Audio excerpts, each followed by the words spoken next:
Olá, minha gente, é uma satisfação estar aqui com todos.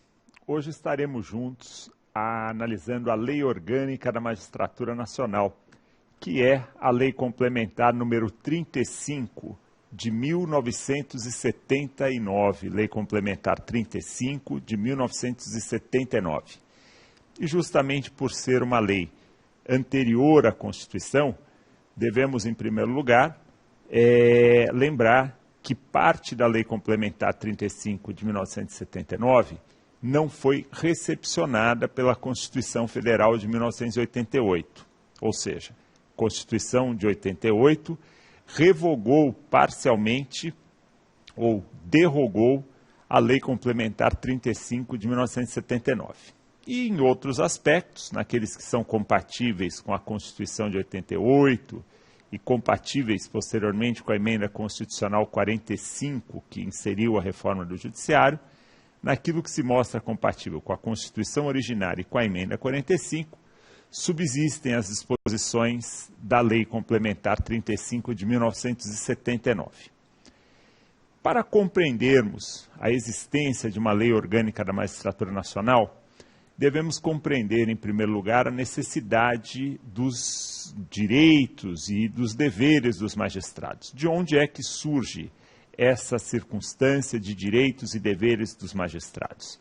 Nós sabemos que partimos lá atrás de um absolutismo, quando o rei podia tudo e exercia, direta ou indiretamente, as funções executivas, legislativas e também as funções judiciárias. Com a evolução, com a superação do absolutismo e, sobretudo, dentro do modelo que temos a partir da Revolução Francesa, verificamos a separação dos poderes. O artigo 2º da nossa Constituição Federal nos traz, partindo da lição de Montesquieu, que todo homem que detém o poder tende dele abusar. Ciente dessa característica infeliz que acomete a maioria das pessoas, a Constituição, ela foca a separação dos poderes no seu artigo 2º e institui entre nós esse sistema de freios e contrapesos, ou checks and balances. Sistema de freios e contrapesos que tem por finalidade justamente fazer com que o poder seja contido pelo próprio poder, a contenção do poder pelo próprio poder. De que maneira? Estabelecendo, no seu artigo 2º, que são poderes da União, independentes e harmônicos entre si, o legislativo, o executivo e o judiciário. Nesses tempos presentes, temos convivido com uma série de chamamentos do Supremo Tribunal Federal. Por vezes se fala em judicialização da política ou judicialização da saúde, justamente porque, mais do que nunca, o judiciário tem se feito presente e tem se feito presente graças à autonomia e à independência que a Constituição lhe garante. E assim vai procurando, na medida do possível e mantendo a possível harmonia, desenvolver as suas atividades. Quando pensamos aqui em separação dos poderes, devemos nos lembrar também que, de acordo com o artigo 60 da Constituição Federal, parágrafo 4º, a separação dos poderes está inserida entre as cláusulas pétreas, o cerne fixo, o núcleo duro da Constituição Federal. Separação dos poderes inserida, portanto, dentre as cláusulas pétreas, inserida no cerne fixo, inserida no núcleo duro da Constituição Federal de 88, no sentido de que, em relação a esses temas, as cláusulas pétreas, não se admite sequer deliberação a respeito de uma proposta de emenda tendente a abolir qualquer um desses aspectos, inclusive a separação dos poderes.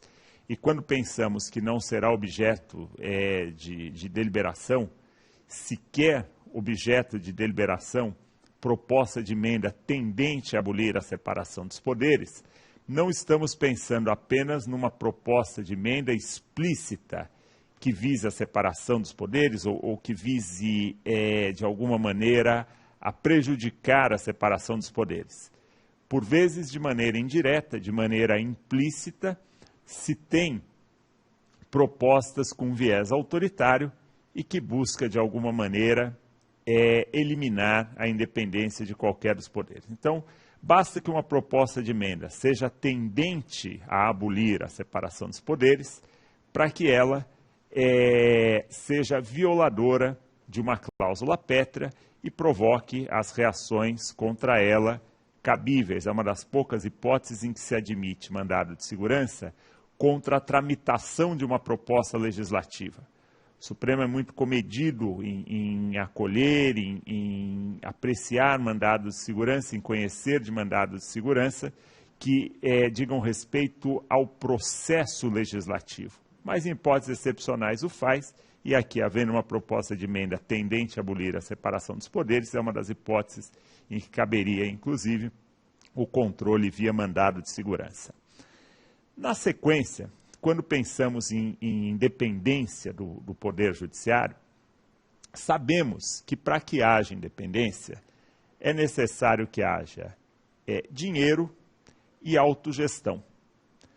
Portanto, a independência do Poder Judiciário, ela se divide em dois aspectos distintos. Primeiro aspecto, autonomia financeira, e segundo aspecto, autonomia administrativa. O artigo 99 da Constituição Federal explicita essa autonomia, tanto a autonomia administrativa quanto a financeira, nos seguintes termos. Em primeiro lugar, parágrafo 1º do artigo 99. Nós extraímos aqui que os tribunais elaborarão suas propostas orçamentárias dentro dos limites estipulados conjuntamente com os demais poderes na Lei de Diretrizes Orçamentárias. Bem, primeira questão aqui. Quando se pensa em autonomia financeira do Poder Judiciário, isso não significa que o Poder Judiciário, de maneira absoluta e autônoma, crie o seu orçamento. Na verdade, essa autonomia financeira do Poder Judiciário, ela se mostra à medida em que o Poder Judiciário pode encaminhar para o Poder Executivo uma proposta de orçamento. O Poder Judiciário encaminha para o Poder Executivo uma proposta de orçamento. Cabe ao chefe do Poder Executivo, que detém a iniciativa exclusiva das leis orçamentárias, quando vamos ao artigo 165 da Constituição Federal, verificamos que a iniciativa das leis orçamentárias são 3, nós temos plano plurianual, lei de diretrizes orçamentárias e lei orçamentária anual. A iniciativa exclusiva de qualquer uma dessas 3 leis orçamentárias é do chefe do Poder Executivo. Quando pensamos em autonomia financeira do Poder Judiciário, isso significa que os tribunais encaminham para o chefe do Poder Executivo, o Tribunal de Justiça encaminha para o governador do Estado. O Tribunal Regional Federal encaminha via STJ para o Presidente da República. O STJ consolida de todos os tribunais inferiores da Justiça Federal e encaminha para o Presidente da República. O Supremo Tribunal Federal encaminha sua proposta orçamentária. Isso vale também para o Ministério Público, vale também para a Defensoria Pública. Todos encaminham uma proposta via Poder Executivo. O chefe do Poder Executivo faz uma consolidação em um único projeto de lei e encaminha esse projeto de lei para o Poder Legislativo. O chefe do Poder Executivo recebe as propostas dos tribunais, do Ministério Público, da Defensoria Pública, consolida essa proposta dentro de um projeto único de lei orçamentária e encaminha esse projeto para o Poder Legislativo. Inicialmente segue um projeto de lei de diretrizes orçamentárias. A cada ano se aprova uma lei de diretrizes orçamentárias que serve, sobretudo, para definir as prioridades e os limites fiscais do exercício seguinte. Então, temos aí, normalmente, até o meio do ano, segundo a Constituição, o encaminhamento de um projeto de lei de diretrizes orçamentárias. E ali já tem uma série de metas fiscais, uma série de diretrizes. E, após esse encaminhamento, é que se dá o encaminhamento do projeto da lei orçamentária anual.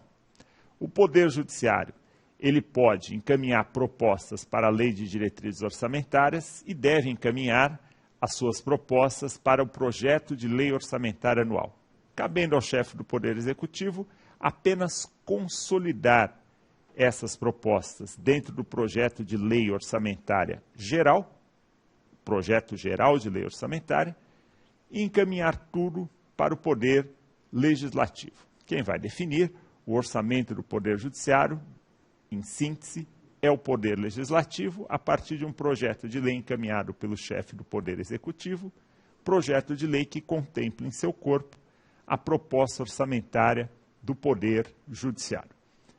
Portanto, essa autonomia financeira prevista na Constituição Federal, ela se resume à possibilidade do encaminhamento de uma proposta orçamentária dentro dos limites previstos na Lei de Diretrizes Orçamentárias. Uma proposta para a Lei Orçamentária Anual dentro dos limites estipulados, conjuntamente com os demais poderes, na Lei de Diretrizes Orçamentárias.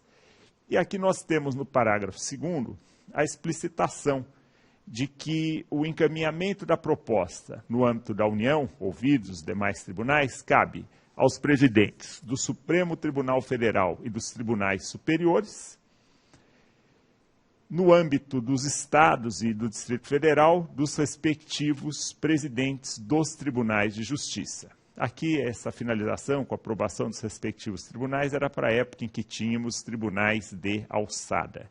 Então, no âmbito dos estados e do Distrito Federal e dos territórios, quem encaminha a proposta orçamentária para o chefe do Poder Executivo, no caso do DF, presidente da República, no caso dos estados, governador do estado, quem encaminha uma proposta orçamentária para o chefe do Executivo é o presidente do respectivo tribunal.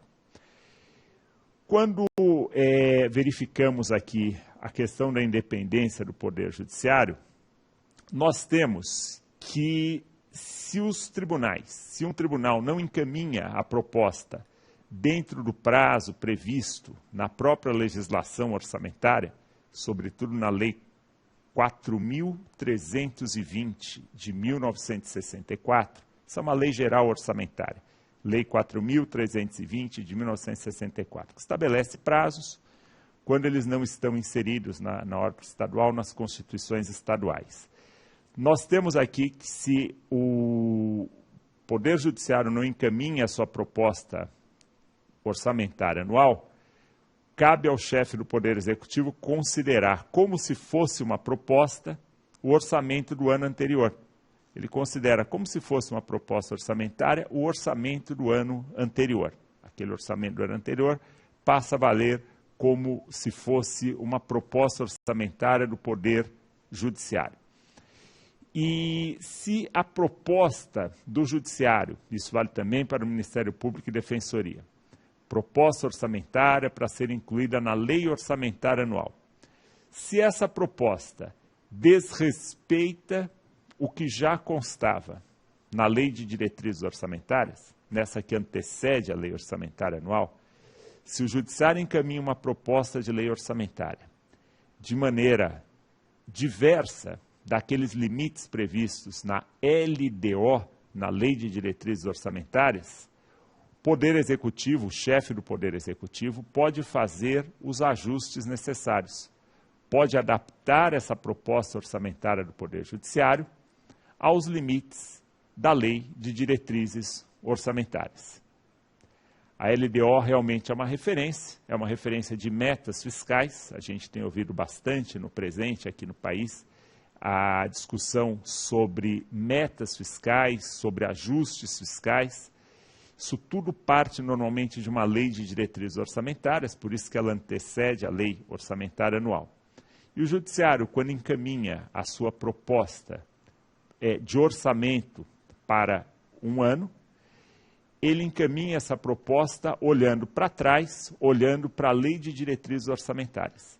Se ele não observar as delimitações da LDO, da Lei de Diretrizes Orçamentárias, conforme está aqui no parágrafo 4º do artigo 99 da Constituição Federal, o Poder Executivo pode efetivar os ajustes necessários e aí o chefe do Executivo acaba mexendo na proposta orçamentária do Poder Judiciário, do Ministério Público, da Defensoria Pública, apenas para ajustá-lo aos limites da Lei de Diretrizes Orçamentárias. Apenas para isso.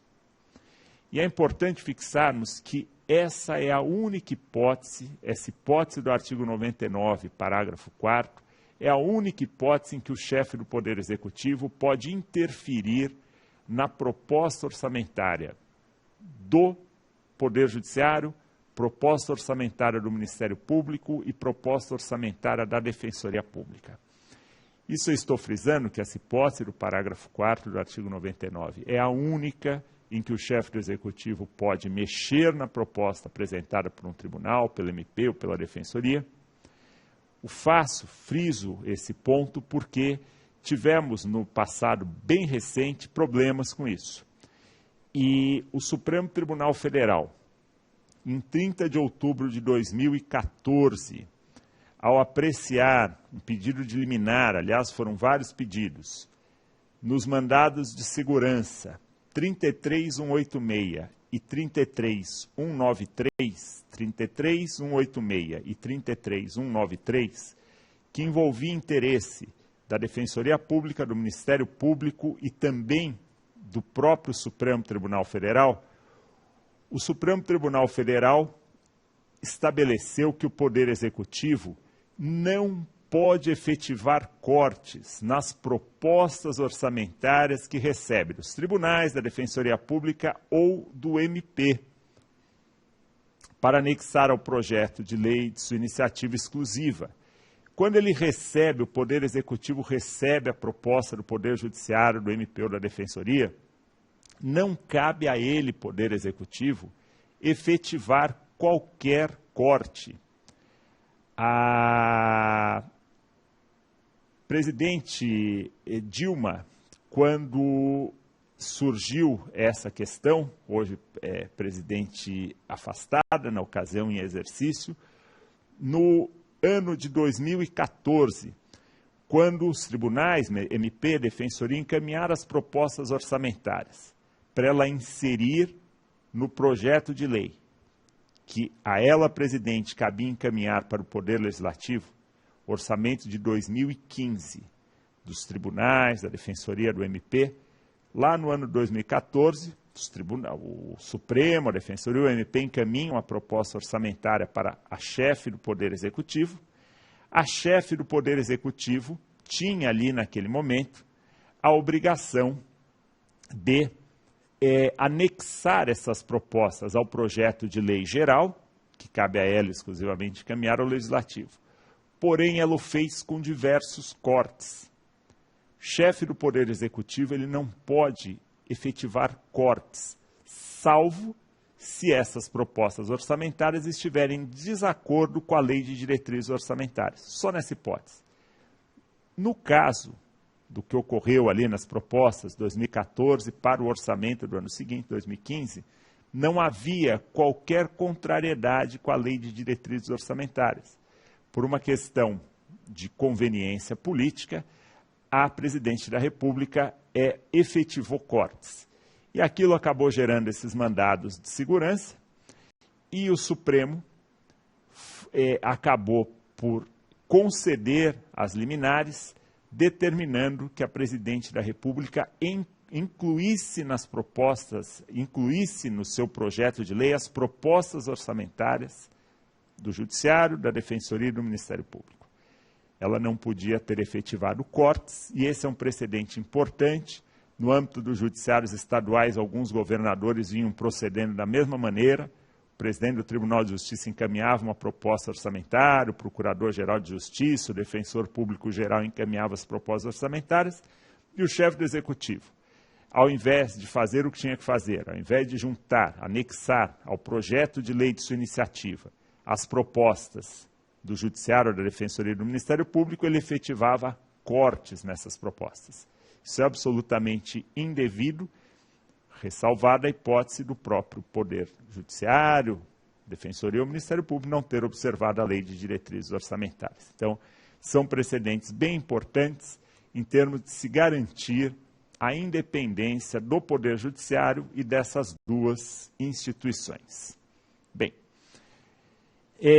durante a execução orçamentária, o Poder Judiciário encaminhou a proposta foi encaminhada via projeto de lei do chefe do Executivo, o Legislativo votou, o Legislativo sim pode efetivar cortes, se isso for politicamente oportuno ou necessário. O Poder Legislativo sim é quem vota, e ele naturalmente vota o que lhe entender cabível, também com total independência, mas o fato é que, por vezes,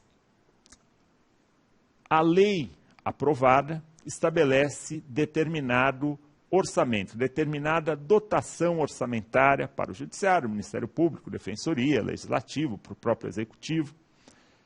E temos ali a dotação orçamentária, o orçamento previsto. No entanto, o orçamento é uma lei que trabalha estimando receitas e autorizando despesas. A lei orçamentária, ela estima receitas e autoriza despesas. Caso essas receitas estimadas na lei orçamentária não se concretizem,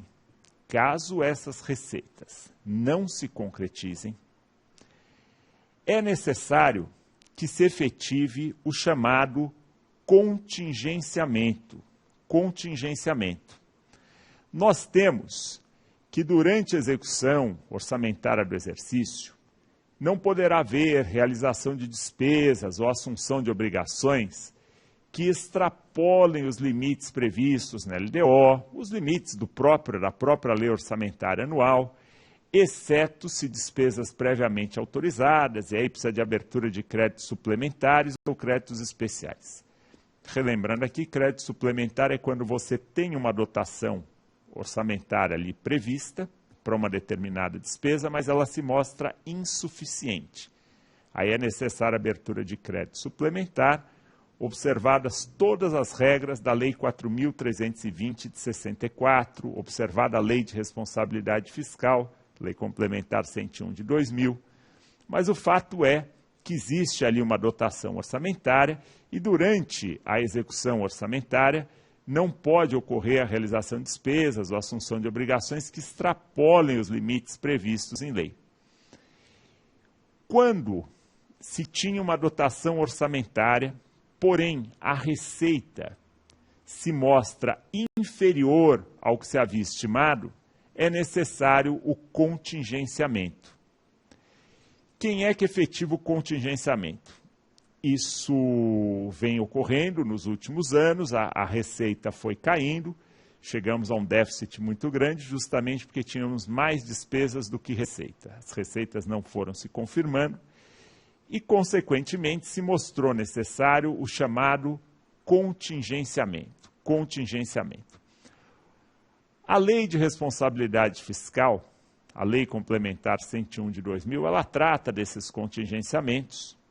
E, em um determinado dispositivo, ela acaba por ofender a autonomia do Ministério Público, da Defensoria e do Poder Judiciário, além do próprio Poder Legislativo, estabelecendo no parágrafo 3º do artigo 9º que caberia ao Poder Executivo suprir omissão dos demais poderes quanto ao contingenciamento, quanto ao congelamento de despesas.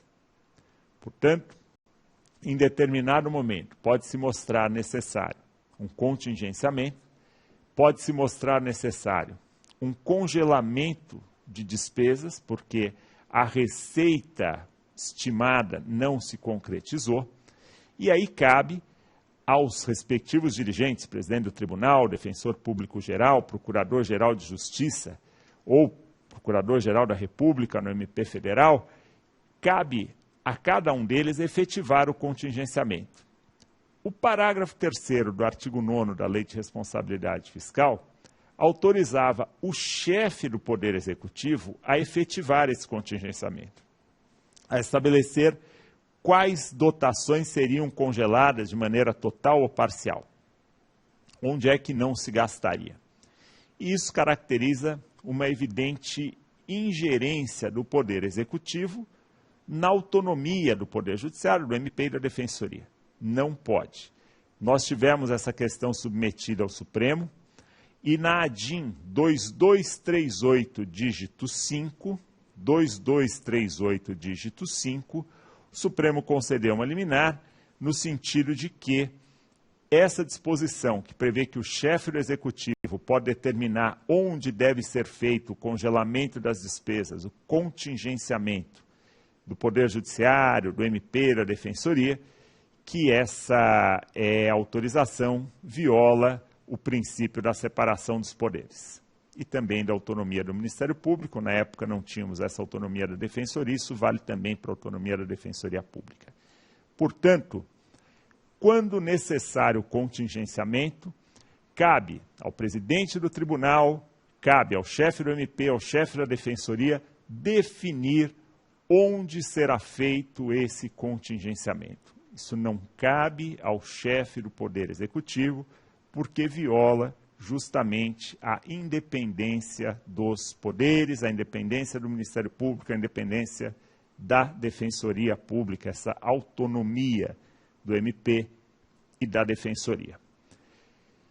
Caso um presidente de tribunal não efetive o corte necessário, ou o chefe do MP, ou o chefe da Defensoria, não providencie o corte necessário, ele estará praticando crime de responsabilidade.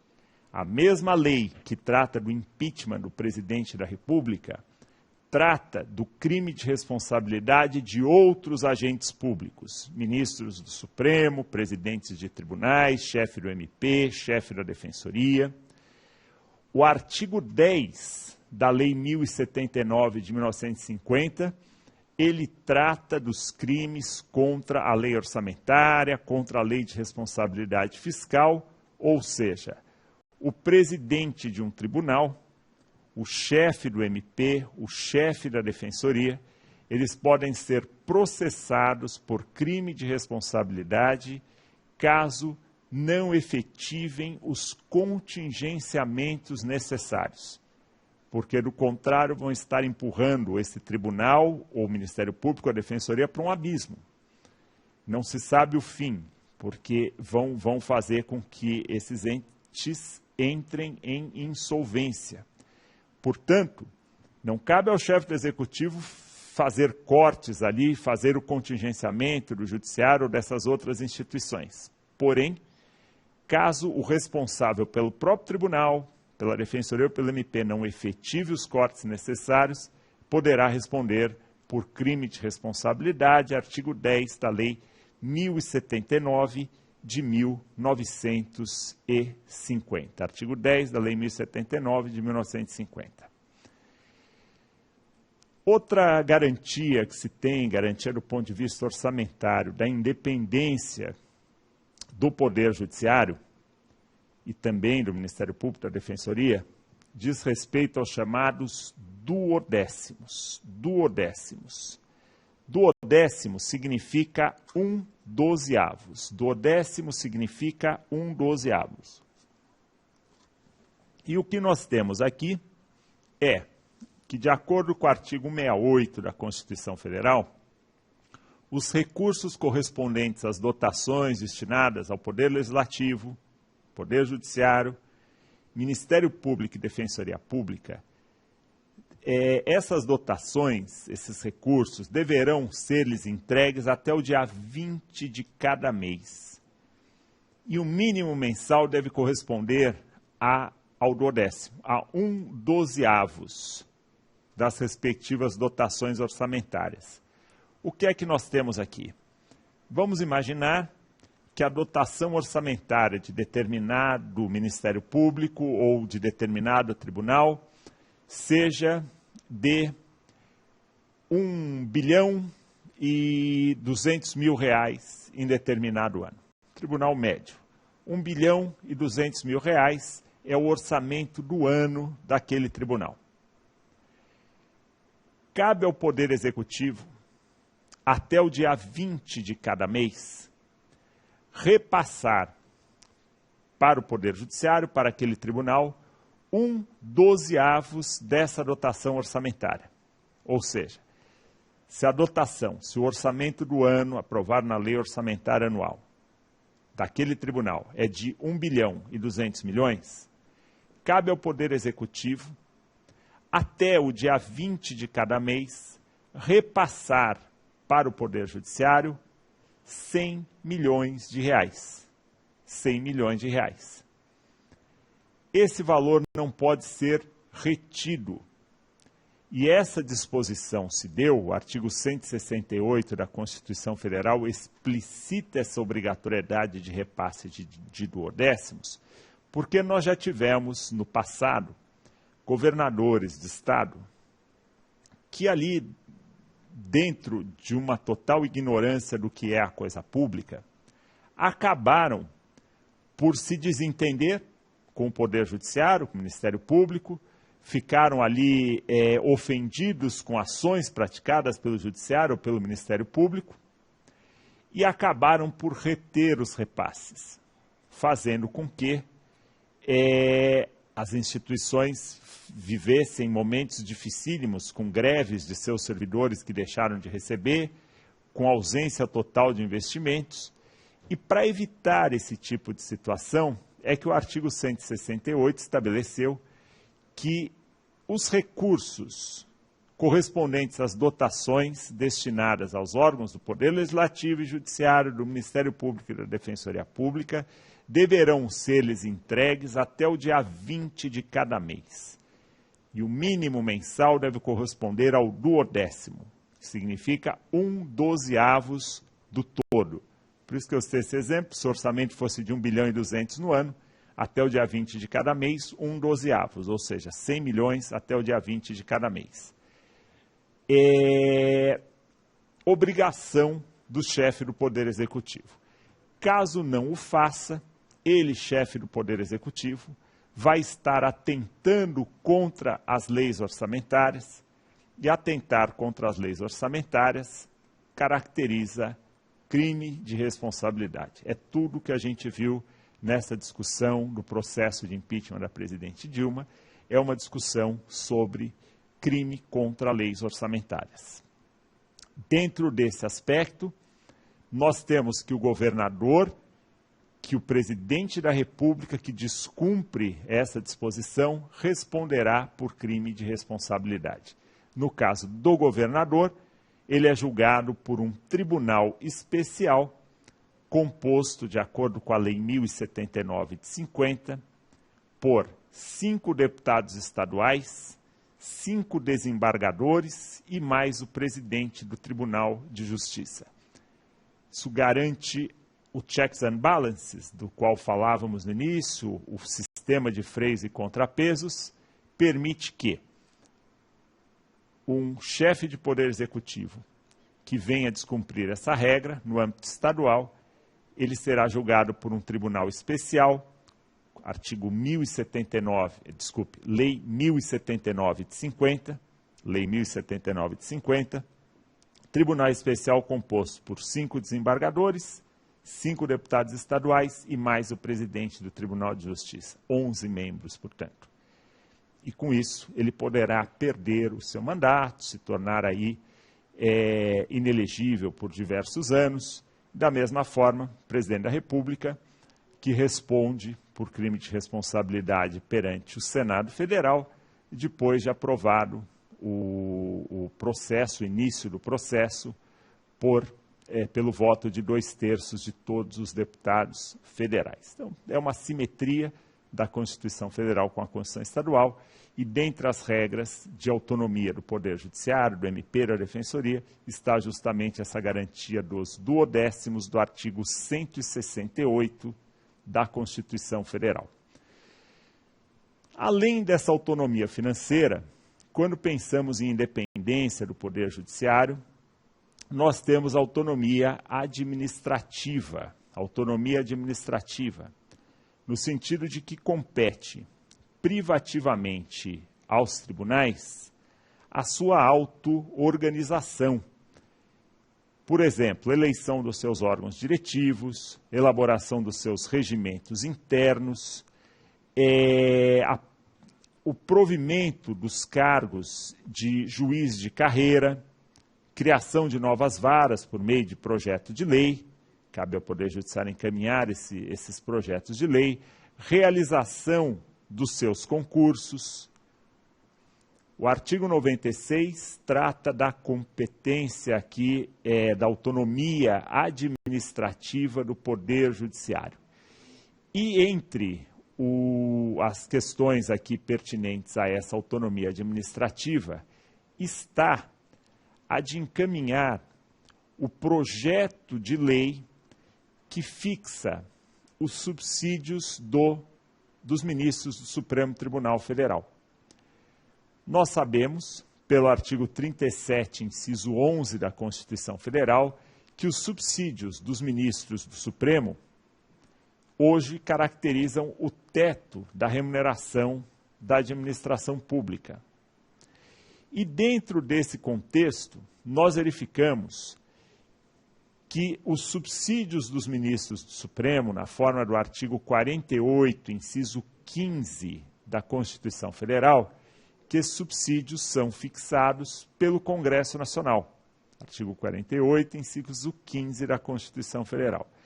Mas a lei é de iniciativa do Supremo Tribunal Federal. No passado recente, nós tínhamos que essa lei era de iniciativa cumulativa. Era uma lei que o projeto tinha que ser assinado pelo presidente da República, o projeto de lei, pelo presidente do Congresso Nacional e pelo presidente do Supremo Tribunal Federal. Isso num passado recente. No entanto, por meio de uma emenda constitucional, se alterou essa regra de forma que o projeto de lei que fixa os subsídios dos ministros do Supremo é um projeto de lei de iniciativa hoje exclusiva do próprio Supremo Tribunal Federal, projeto que é votado pelo Congresso Nacional. Isso se fez justamente para se preservar a autonomia do Poder Judiciário. O artigo 103b da Constituição Federal trata do Conselho Nacional de Justiça. Conselho Nacional de Justiça. E em seu parágrafo 4º, esse artigo 103b estabelece que compete ao Conselho o controle da atuação administrativa e financeira do Poder Judiciário, bem como o cumprimento dos deveres funcionais dos seus juízes. O inciso 1 traz que compete ao Conselho Nacional de Justiça zelar pela autonomia do Poder Judiciário. Isso é importante que a gente perceba, porque o Conselho Nacional de Justiça ele não é exclusivamente um órgão correcional. Ele exerce importantes funções correcionais, mas ele é um órgão de administração, de macrogestão do Poder Judiciário. Daí porque, muitas vezes, o Conselho Nacional de Justiça emite notas técnicas, visando justamente afastar propostas, às vezes notas técnicas contra projetos de lei que estão tramitando no Congresso Nacional, justamente para afastar projetos que coloquem em risco a autonomia do Poder Judiciário. Ao Conselho Nacional de Justiça, que é um órgão com atribuição administrativa e não jurisdicional, entre outras funções, e vamos falar delas à frente, cabe zelar pela autonomia do Poder Judiciário, pelo cumprimento do Estatuto da Magistratura, pela observância do artigo 37 da Constituição Federal, que nos traz os princípios da administração pública. Artigo 37, que nos traz os princípios da administração pública. Mas é importante fixarmos. Ao Conselho incumbe, dentre outras finalidades, zelar pela autonomia do Poder Judiciário. O CNJ, conforme se estabeleceu na ação direta de inconstitucionalidade 3367, ele é órgão de controle interno do Poder Judiciário. Quando se falava na criação do CNJ, sobretudo no início ali da tramitação, ainda na década de 90, da proposta de emenda constitucional que criou o CNJ, se afirmava que a proposta seria inconstitucional porque ela estaria criando uma ingerência externa no Poder Judiciário. Seria uma interferência externa no Poder Judiciário, representado pelo Conselho Nacional de Justiça. No entanto, o próprio Supremo Tribunal Federal, quando provocado a discutir o Conselho Nacional de Justiça, observou que o constituinte derivado, ou seja, aquele que criou a emenda constitucional número 45, o constituinte derivado, ele inseriu o Conselho Nacional de Justiça dentro da estrutura do Poder Judiciário. Por isso que ele está lá no artigo 103B, B de bola, da Constituição Federal. Se inseriu o Conselho Nacional de Justiça como um dos órgãos do Poder Judiciário, um órgão administrativo e não jurisdicional. E a partir daí, o Supremo estabeleceu, nessa ADIM 3367, que o CNJ é um órgão de controle interno do Poder Judiciário, que nos termos dessa mesma ADIM, em que pese a bifurcação judiciário estadual, judiciário federal, que vamos ver é típica das federações, o Poder Judiciário é um poder uno e nacional.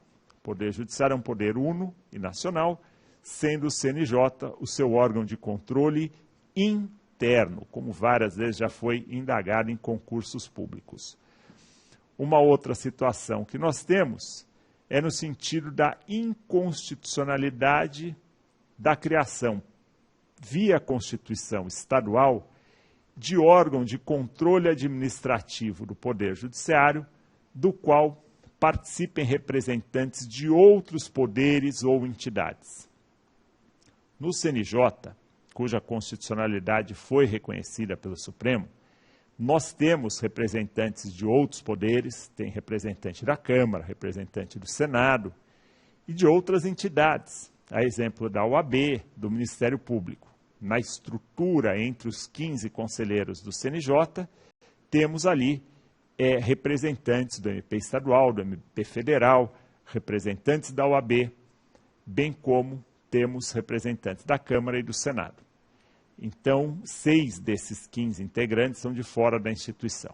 Mas isso foi reconhecido como legítimo pelo Supremo Tribunal Federal no âmbito nacional, no âmbito do CNJ. Porém, essa súmula 649 esclarece que é inconstitucional a criação por Constituição estadual de órgão de controle administrativo do Poder Judiciário, do qual participem representantes de outros poderes ou entidades. Só se admite o CNJ, não cabe um órgão de controle estadual quanto às atividades do Poder Judiciário, porque isso estaria a ferir a autonomia do poder. Bem, quando pensamos na organização judiciária do Brasil, estamos diante aqui de uma estrutura bipartite, própria dos Estados Federados, de justiça estadual e de justiça federal, que pode ser comum, ou justiça federal especializada. Voltaremos já já com esse tema. Obrigado.